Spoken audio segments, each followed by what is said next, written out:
Bismillahirrahmanirrahim. Assalamualaikum warahmatullahi wabarakatuh. Kembali lagi bersama saya Nurbana Tulawaliyah. Pada kesempatan kali ini kita akan membahas terkait sistem rekrutmen SDM guru dan santri. Baik, yang pertama kita akan membahas apa yang dimaksud dengan rekrutmen. Jadi, rekrutmen itu adalah sebuah proses untuk menghasilkan suatu kelompok para peramal kerja yang memenuhi syarat untuk bekerja di dalam organisasi atau suatu lembaga. Lalu, apa tujuan dari rekrutmen itu? Nah, salah satu tujuannya adalah untuk memperoleh sumber tenaga kerja yang potensial. Nah, lalu dari mana sumber rekrutmen itu sendiri? Jadi ada dua sumber dalam rekrutmen. Yang pertama sumber internal dan yang kedua sumber eksternal. Nah, sumber internal ini dalam rekrutmen itu meliputi karyawan yang ada dan sedang bekerja di dalam lembaga tersebut. Nah, yang dapat dicalonkan untuk dipromosikan, dipindah tugaskan, atau dirotasi tugasnya.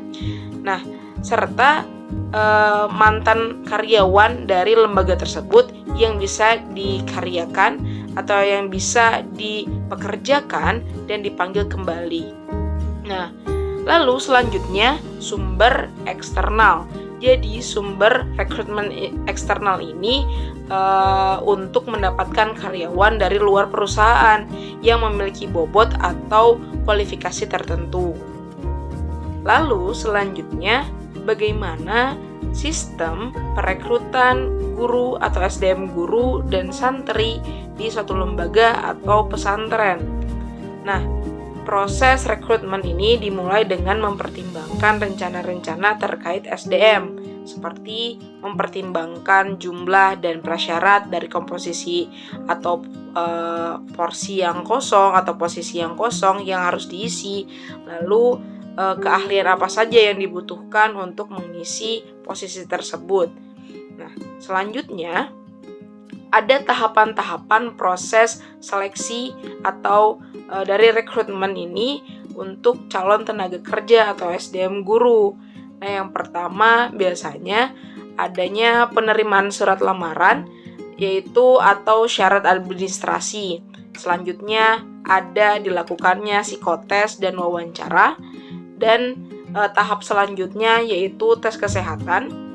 Lalu di akhir itu ada tahapan penerimaan, training, dan juga penempatan jika SDM atau calon guru tersebut diterima di lembaga tersebut. Nah, lalu bagaimana rekrutmen dan seleksi dari santri? Nah, pada hakikatnya rekrutmen dan seleksi santri ini tidak jauh berbeda dengan rekrutmen dan seleksi guru. Nah, jadi ada beberapa tahapan daripada rekrutmen dan seleksi santri. Di antaranya yaitu penyebaran informasi, selanjutnya itu menentukan kriteria peserta didik, selanjutnya ada seleksi tes ataupun wawancara, dan juga pengumuman kelulusan. Lalu yang selanjutnya adalah sistem perekrutan SDM di beberapa pondok pesantren, baik SDM guru maupun SDM santri. Nah, yang pertama yaitu Pondok Pesantren Al-Amanah Al-Gontori, yaitu pondok pesantren modern. Nah, yang pertama itu rekrut guru. Jadi perekrutan gurunya itu seperti apa? Poin yang pertama itu adanya analisis kebutuhan. Nah, bagaimana kebutuhan di dalam pondok pesantrennya? Apakah pondok pesantrennya membutuhkan misal guru dari luar untuk mengajar pelajaran-pelajaran umum? Nah, itu kan dibutuhkan analisis kebutuhannya terlebih dahulu. Nah, lalu selanjutnya ada menentukan sumber rekrutmen yang digunakan. Nah, berikutnya yaitu menghubungi pelamar untuk wawancara, dan selanjutnya pengumuman penerimaan itu untuk rekrutmen guru. Nah, untuk rekrutmen santri itu sendiri, jadi santri itu diwajibkan untuk melakukan registrasi pada halaman website yang disediakan oleh pondok. Nah, selanjutnya setelah melakukan registrasi, jadi santri itu diwajibkan untuk melengkapi kelengkapan berkas administrasi di website tersebut. Nah, berikutnya, jadi santri itu mengikuti ujian yang diselenggarakan oleh pihak panitia penerimaan santri baru. Nah, jika dikatakan lulus, maka dia dapat melakukan pembayaran atau pelunasan daripada administrasi yang telah ditentukan oleh pondok pesantren. Lalu selanjutnya ada pondok pesantren tradisional. Nah, salah satu pondok pesantrennya itu adalah pondok pesantren Ar-Raid. Nah, jadi perekrutan guru di dalam pondok pesantren ini itu digunakan dalam perekrutan tenaga pengajar, itu dipilih oleh pimpinan pesantren, jadi langsung oleh pimpinan pesantren dan melalui penilaian beliau tersendiri gitu. Selanjutnya, untuk rekrutmen santri itu sendiri tidak jauh berbeda dengan pondok modern.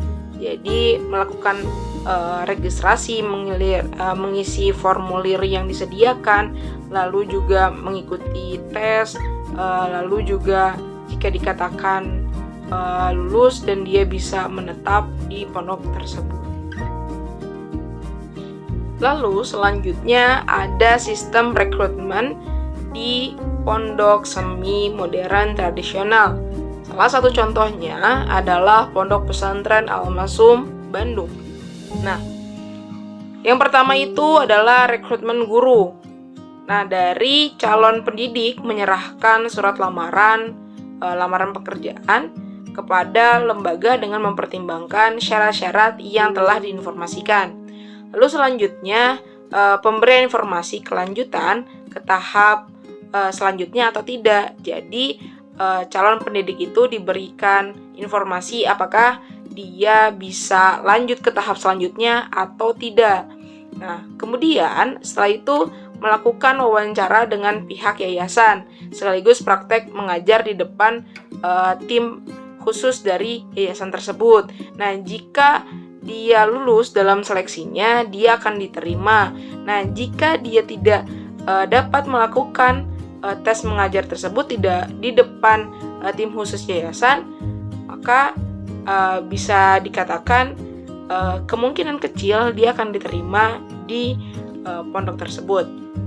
Nah, selanjutnya yayasan menempatkan dan menawarkan posisi yang dibutuhkan, apakah ditempatkan di sekolah sebagai guru atau bisa ditempatkan di pesantren itu sendiri. Nah, selanjutnya ada rekrutmen santri. Jadi, rekrutmen santri ini yang pertama itu ada penyebaran informasi terkait pendaftaran siswa. Nah, jadi dari pondoknya itu ada informasi terlebih dahulu terkait penerimaan siswa baru.